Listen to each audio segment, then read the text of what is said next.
কাছেই যাচ্ছিলাম। কেন আমার কাছে কেন? আমার ছেলে একটা পাত্রী পছন্দ করছে, ওদের বাড়ি আপনি আজকেই যাবেন। আচ্ছা ঠিক আছে, জায়গাটা কোন জায়গায়?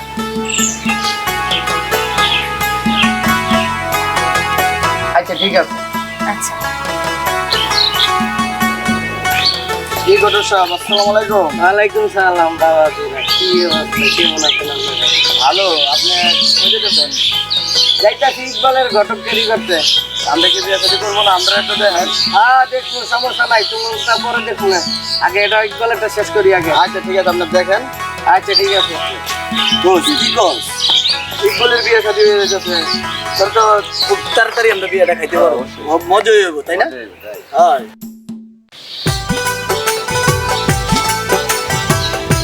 সালাম ভাই, ও সালাম ভাই, বাইতে আছেন না?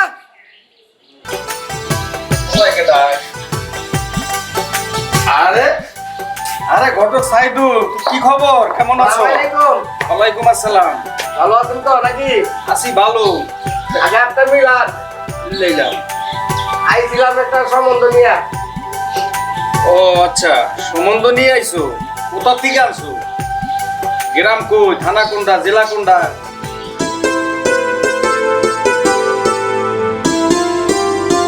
শোনো ঘটক, এই পর্যন্ত শুনছি, হ্যাঁ আর শুনতে চাই। হ্যাঁ রাঙ্গি কান্দির নামও আমার সামনে পাবা। আমার মেয়ের জন্য ভালো উপযুক্ত একটা পাত্র খুঁজবা, আর ছেলে যেন, হ্যাঁ এটা বুঝছো, বুঝো না, মানে আমার লেভেলে লেভেলে হয়, অর্থাৎ ব্যবসায়িক। হ্যাঁ। আচ্ছা আপনি কোনো চিন্তা করবেন না, ভালো পাত্র আছে, আপনি মেয়েদের আগে দেখি। মেয়ে দেখবা? হ্যাঁ কখনো আমার মেয়ে দেখো না? আছে, না, ঠিক না। আছে। মাতিয়া এক গ্লাস পানি আনো তো মা।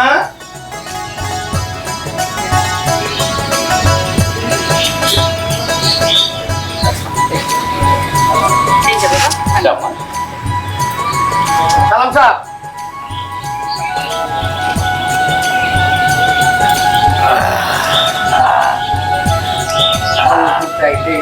সালাম ভাই, গেছে গা, ধরেন কিছু মনে করেন না।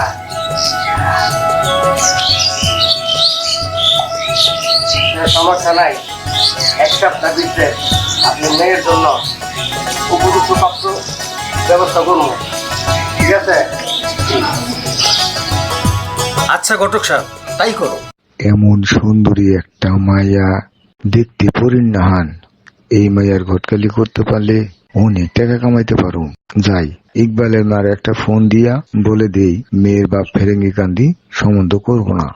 ঘটক সাহেব, কি ভাবতেছো? না কিছু ভাবতেছি না। আচ্ছা ঠিক আছে, আসি। আসসালামু আলাইকুম। ওয়ালাইকুম।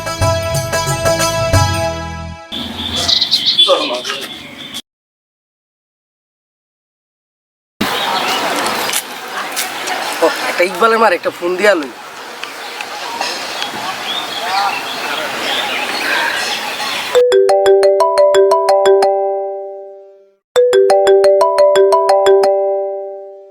ও ঘটক সাহেব, হ্যালো, আসসালামু আলাইকুম। ওয়ালাইকুম আসসালাম। শুনেন, এরা ফেরান্ডে কান্দি সম্বন্ধ করতো না। ঘটক সাহেব, এটা কি শুনাইলেন? আপনি কি আমাদের কথা বলছিলেন? শুনেন, কথা বলার সুযোগ পাইনি আমি। এক সপ্তাহের ভিতরে তারা অন্য জায়গায় মাইয়ারে বিয়া দিব। ফেরিন্দি কান্দি সম্বন্ধ করবো না। আচ্ছা।